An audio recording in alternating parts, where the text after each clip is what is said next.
You see, part of the old thinking is that it's okay if my kid smokes a joint. Mhm. So can you address that a little bit? Mm. um, One of the things that really disturbs me, and when I talk to youth today, is many times their parents are the ones that turned them on. And back in the 80s, it was their babysitters. Why babysitters?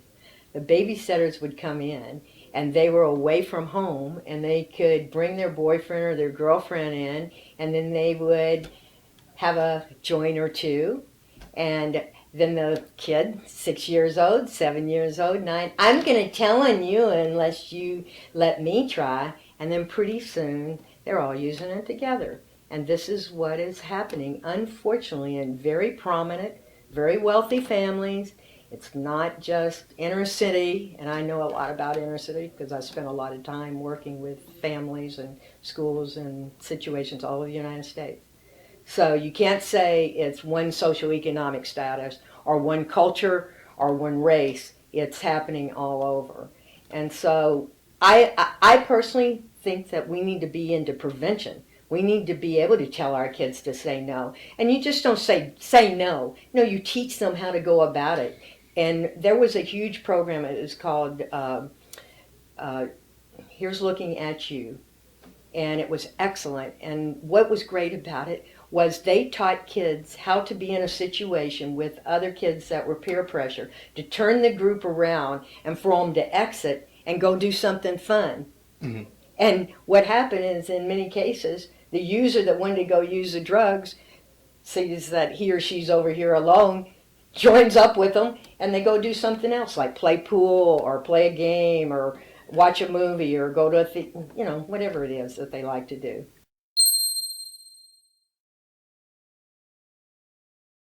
Today they say kids are bored a lot, and you've hit a theme in this interview about connection. Mm-hmm. So how does a kid feel more connected and start to do more things without the drugs? Well, it's called alternative highs. And you get the same endorphin rush, and you get to be with your friends because with adolescents, most important are their friends, not their parents, not their siblings. It's being a part of the group. And that's what they want to do. They like hanging, they like talking, they like not to talk. They like to do their computers and all these different things in their cell phone. But they do it together. Yep. And so, parents should be doing things like, hey, come on over and we'll all do this and I'll get some pizza. But they're watching them.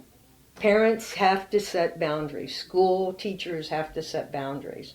Because adolescence, a part of adolescence, I used to walk in my class and take a piece of chalk and put it down the middle of the room. And I said, here's your job. And if you get this, you can leave. Of course, they never got to leave. But I'd say, this side of the line is unwanted pregnancies, drug addiction, dropping out of school, all that kind of thing. This side of the line is the adolescent and your job. The adolescent, as they're developing, they want to become more and more independent and learn about things, so they get closer and closer to that line. Right. And they start getting a toe over that line. Pretty soon they got a foot over that line. And then, addictions and all these things can occur. Your job is to let them know what the boundaries are. And that's what they're really begging for. But parents and many times teachers don't know how to handle it. And they are the most thankful. If you talk to any kid that has succeeded, they will say, I knew somebody cared enough to say no, and that I'm here and I'm watching you, and I'm going to let you know when you are getting too close to that line. Now, you can try these other things over here. They're going to try certain things. That's called life, and that's setting them up to become a normal adult. They're not going to stay an adolescent or under their parents' wings the rest of their life. But there is safety and there are stupidity. And sometimes when they don't know what's on the other side, and we as adults should, we need to let them know with loving kindness and with firmness. You are excellent. I really appreciate all your thoughts and input today. Closing comments. What would you like to share with people that you haven't shared already? So much. I mean, just try to catch up with all the new information and the people that are out there struggling. You know, our hearts go out to them. And I guess what I would like to say is there is hope, there is help, and the best way to do it is to team up, collaborate, work with each part of the population, parents, teachers, specialists, experts, people that have been there before, youth that have been able to go through adolescence and say no and stay clean and sober, find out why.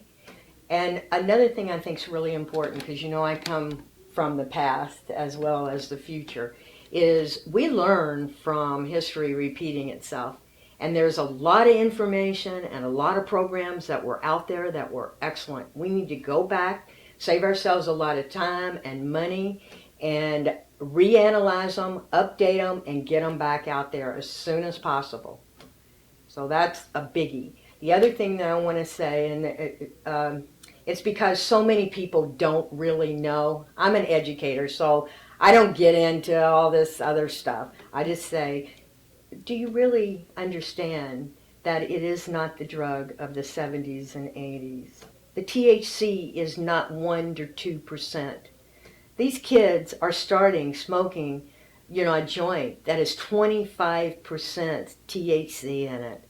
The potency is unbelievable. The kids, the amount of time that they spend using it, and how many more kids are using it, because we have made it like, oh, well, we're all voting on recreational use of this. And they learn from their models. So it's really, really important that we model what is appropriate. And we also, again, set boundaries, but in a loving way, and support them through this very difficult time in their life. And but before we close, I think that there was a very interesting comment you made. Recreational. So what happens in, look at the marijuana industry, medicinal.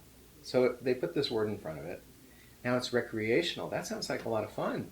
I think I want to go out and do some recreating too. That's right. What's your take on that? I mean, it's really disingenuous in many ways. First of all, it's marijuana. It's a drug. It's not even legal in the federal government's eyes. I mean, where did we get off? I personally think it's the media. I think it is the media pushing it. I think there are people, just as we had big tobacco, we have big marijuana. And we're not looking at millions of dollars, we're looking at billions of dollars. And what I guess, boy, you really got me up in arms over this. But my bottom line is that I feel like when you're addicted, you are a slave. Yep. You are a slave to that drug, and you will do anything for it. And I know when I have been in Los Angeles, in a place, I don't want to talk about it, but I have seen a crack cocaine house. And where the money's coming in the back room, you would not believe your eyes what people will do for the drug. I can only imagine. And the money, garbage bags, they're throwing away $5, $10, $20. It's only the big bills, and they're walking out. It's the same thing. I see this with marijuana. It's a huge money maker, and they don't care about our kids. They don't care about the future of America. They would love to have someone dependent on them. And we don't hear what we're talking about today in the general media. And I'm sorry, I think that is a horrible mistake, but it's true. Ready. Dr. Lynn Fox, you're a breath of fresh air, and I really appreciate the time you spent with us today. Question is, I know that you published a book at some point in your life, and it's called Creating Drug-Free Schools and Communities. Here's the book right here. Can you please elaborate on how it came about? It came about after 20-some years working with schools and homes and communities. And my colleague, Dr. Shirley Forbing, and I put together this book. We spent 10 years writing this book. What we tried to do is share the whole picture. looking at the various drugs and their effects, looking at how the schools can help, what parents can do, the stages of addiction so that you can intervene as quickly as possible. We deal with 4 areas: prevention, which in my opinion is where I'm going for. Put the money where prevention is and you will get a lot for your money in terms of kids not dropping out. Things like that. That's $1 million when you think about the lost time that a kid that's now addicted to drugs does not have for his whole life. That's a big one. So preventing the problem, early identification. Soon as you see these factors, these behaviors, to intervene. And then with young people, they addict very quickly because of all those things I was talking about: the social development, the emotional development, the intellectual development, the physiological development, and of course the brain development. And then the last area is, so get them treatment. We do not have a lot of beds for adolescents, and we have a lot of kids that need help. Phoenix House is just one facility, but we need more and more. Once again, help them get clean and sober. And then you've got to think about the last aspect, and that's relapse or aftercare, whatever you want to call it, is when the kids go back into the real world after their month treatment or whatever it takes. Sometimes it's a year, depending. But that they go back to an environment that's accepting and helps them stay clean and sober, whether it be through peer support groups and parents being well educated to know to catch when the relapse is coming in as quickly as possible so they don't go down the same road. And once again, it's kind of simple. Kids want to belong. Yep. They want to do well. They want to have a good time, and they can do it without drugs.